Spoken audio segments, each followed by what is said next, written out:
पे मैनेजर दिसंबर माह के वेतन से हितग्राही निधि कटौती कैसे करें, ए टू जेड संपूर्ण प्रक्रिया। जी हाँ दोस्तों, स्वागत है आपका हमारे YouTube channel school time yes you can do. दोस्तों, जैसा कि आपको मालूम है, दिसंबर माह के वेतन से जनवरी वेतन से हमें हितग्राही निधि की कटौती अपने वेतन बिलों से ही करनी है, जो पिछले 2 साल से की जा रही है वेतन बिलों से। उससे पहले ये ऑफलाइन कटौती हुआ करती थी, लेकिन अब ये पे मैनेजर पर ही की जाती है। तो इसकी प्रोसेस क्या होगी, ये जानने से पहले हम आदेश पर एक नज़र डालते हैं। कार्यालय निदेशक माध्यमिक शिक्षा राजस्थान बीकानेर का ये आदेश है, 3/11/2020 को प्रेषित है। हितग्राही निधि का वार्षिक अंशदान वर्ष 2020-21 की कटौती वेतन बिलों से करने बाबत। ये कटौती हमेशा की तरह कोऑपरेटिव अकाउंट जो हितग्राही निधि का है, बैंक अकाउंट 510 20 72 16 11, इसको लिख कर रख लेना है। IFC कोड भी लिख कर रख लेना है। SBI N00 31 347 bank branch KEM road शाखा बीकानेर। पे मैनेजर पर हमें जो फर्स्ट स्टेप फॉलो करनी है, तो मास्टर में जाना है। मास्टर में डिडक्शन मास्टर में जाना है। डिडक्शन मास्टर के बाद कोऑपरेटिव अकाउंट डिटेल्स के अंदर हमें डिटेल्स को फिल करनी है। तो चलते हैं, पे मैनेजर पर लॉगिन हो जाते हैं। जैसे ही पे मैनेजर की साइट में हम लॉगिन हो जाते हैं, तो पे मैनेजर पर सबसे पहले हम फर्स्ट स्टेप को फॉलो करते हैं।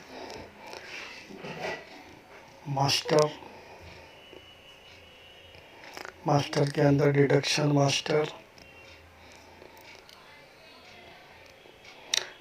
मास्टर के अंदर कोऑपरेटिव अकाउंट डिटेल को ओपन करते हैं। सबसे पहले पे आईडी के अंदर हमें कोऑपरेटिव सेलेक्ट करना है। पे आईडी नेम यहाँ हितग्राही निधि, मेरी आईडी पहले से बनी हुई है। आपको अगर बनानी है तो आप यहाँ नाम को टाइप कर दें, हितग्राही निधि। उसके बाद IFC कोड जो हमने बैंक अकाउंट नंबर और IFC कोड लिखे हैं, तो IFC कोड हम यहाँ पर एंटर करेंगे। तो ये स्टेट, ब्रांच, डिस्ट्रिक्ट और बैंक ब्रांच को ये फेच कर देगा। उसके बाद हमें यहाँ पर बैंक अकाउंट नंबर जो हमने आदेश से लिए हैं, उस अकाउंट नंबर को यहाँ पर एंटर करके अपडेट पर हमें क्लिक कर देना है। चूँकि ये डाटा सेव्ड सक्सेसफुली हो गया, चूँकि हम पहले आईडी बना चुके हैं, इसलिए यहाँ पर अपडेट का ऑप्शन है। आपके यहाँ पर पहली बार बनाएंगे तो सेव का ऑप्शन आएगा, आप उस पर क्लिक करेंगे तो डिटेल सेव्ड हो जाएगी। तो ये हमारी फर्स्ट स्टेप थी। इसमें डिडक्शन मास्टर में जाना है, फिर कोऑपरेटिव अकाउंट डिटेल में जाकर के पूरी डिटेल को सबमिट कर देना है। अब चलते हैं हम सेकंड स्टेप की तरफ। यहाँ हमें जो फॉलो करना है वही मास्टर में जाकर के एम्प्लॉय डिटेल, उसके बाद कॉर्प डिटेल में जाकर के हमें प्रत्येक एम्प्लॉय की डिटेल को कंप्लीट करनी है। तो चलते हैं हम पे मैनेजर की साइट पर, मास्टर में पहुँचते हैं। एम्प्लॉय डिटेल,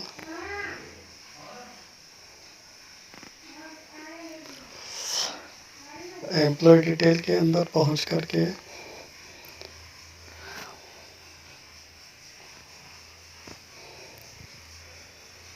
किसी भी एक एम्प्लॉय को हमें सेलेक्ट करना है। जब एम्प्लॉय को सेलेक्ट कर लेंगे तो उसके बाद डिटेल के अंदर लास्ट में कॉर्प डिटेल का ऑप्शन होता है। इस कॉर्प डिटेल को हम क्लिक करेंगे। अब यहाँ पर एम्प्लॉय के कॉर्प डिटेल की एंट्री को हमें फिल करना है। आईडी नेम हितग्राही निधि को हम सेलेक्ट करेंगे। कॉर्प अकाउंट नंबर, उस अकाउंट नंबर को यहाँ पर हम टाइप करके फिल करेंगे। ध्यान रहे, पे आईडी हितग्राही निधि कॉर्प अकाउंट नंबर में किसी का पर्सनल अकाउंट नंबर नहीं डालना है।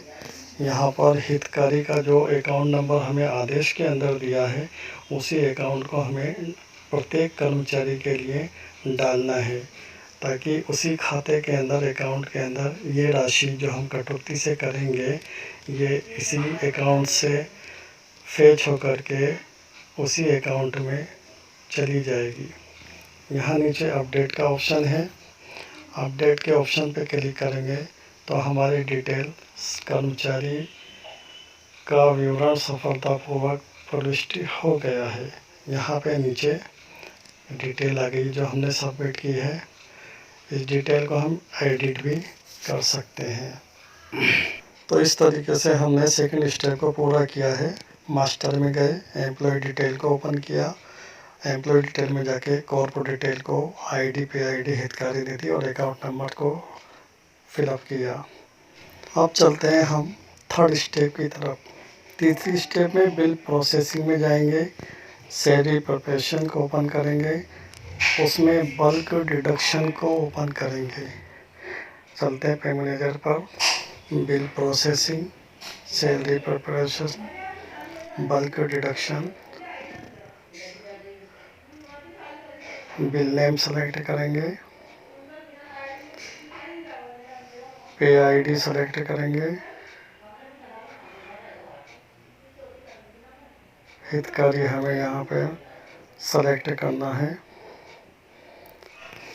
अमाउंट टाइप सेलेक्ट करना है, इसमें अमाउंट हमें फिलअप करना है। ध्यान रहे व्याख्याता के लिए 500, राजपत्रित अधिकारियों के लिए 500 और सेकंड ग्रेड, थर्ड ग्रेड, बाकी कार्मिक के लिए 250 रुपये हमें सेलेक्ट करना है। और सेलेक्ट के ऑप्शन में जाकर के एम्प्लॉय को सेलेक्ट करना है, डिटेल को सबमिट करना है। डिटेल सबमिट हो गई। इसी तरीके से हमारे पास जितने भी ग्रुप हैं उन सभी ग्रुपों को सेलेक्ट करते हुए हितकारी निधि की एंट्री उसमें कंप्लीट हमें करनी है। एम्प्लॉय डिटेल में जाके हमें उस कार्मिक की, जिन कार्मिकों की हमने डिडक्शन की है हितकारी निधि में, उन सब की डिटेलों को एक बार चेक कर लेना है। किसी भी एक एक करके सभी ग्रुपों की, सभी कार्मिकों की हमें चेक करना होगा कि कटौती हुई या नहीं। जी हाँ दोस्तों, यहाँ देखिए कटौती यहाँ पर शो हो रही है हितकारी निधि के नाम से। अगले एम्प्लॉय की भी शो हो रही है। इसी तरह से हमें एक एक करके सभी एम्प्लॉय की कटौती को चेक कर लेना है। कभी कभी ये होता है बल्क डिडक्शन में हम कर लेते हैं, लेकिन एम्प्लॉय डिटेल में वो फिल नहीं हो पाती है। अगर किसी कार्मिक की राशि गलत चढ़ गई है, 200-250 की जगह 500 चढ़ गई है, तो उसको भी हम एडिट कर सकते हैं। इस तरीके से यह हमारी डिडक्शन कंप्लीट हुई। इसके बाद हम जिस तरीके से सैलरी बिल बनाते हैं उसी तरीके से अपना बिल पूर्ण कर लें, बिल एलोकेशन कर लें, सैलरी प्रिपरेशन में जा कर के बिल को बना लें। अब बिल की रिपोर्ट्स हम देखें तो आम रिपोर्ट्स तो हम निकाल लेते हैं, लेकिन हितकारी निधि की रिपोर्ट्स कहाँ निकालेंगे, हम ये जानकारी प्राप्त करते हैं। तो चलते हैं रिपोर्ट्स के अंदर। यहाँ पर सैलरी रिपोर्ट्स के अंदर कॉर्पोरेटिव रिपोर्ट्स को हम ओपन करेंगे, ईयर सेलेक्ट करेंगे।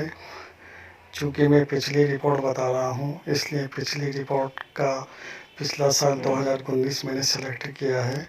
मंथ हम सेलेक्ट करेंगे और ग्रुप सेलेक्ट करेंगे। उसके बाद बिल नंबर सेलेक्ट करेंगे। बिल नंबर सेलेक्ट करने के बाद यहाँ पर जितने भी कोऑपरेटिव अकाउंट हैं उनकी डिटेल हमारे सामने होती है। तो हितकारी को सेलेक्ट करेंगे तो हमारे सामने उसकी शेड्यूल ओपन हो जाएगी। अब यहाँ शेड्यूल में हम देख सकते हैं कि अकाउंट नंबर सभी कार्मिकों के सेम हितकारी निधि के जो दिए हुए हैं वही अकाउंट नंबर हैं और लास्ट में डिडक्शन अमाउंट है। जो राजपत्रित कर्मचारी हैं उनके 500 रुपये की कटौती और जनरल कर्मचारी उन सभी की 250 रुपये की कटौती हो चुकी है। तो दोस्तों, ये थी एक महत्वपूर्ण जानकारी हितकारी निधि से रिलेटेड, दिसंबर माह के बिल से रिलेटेड।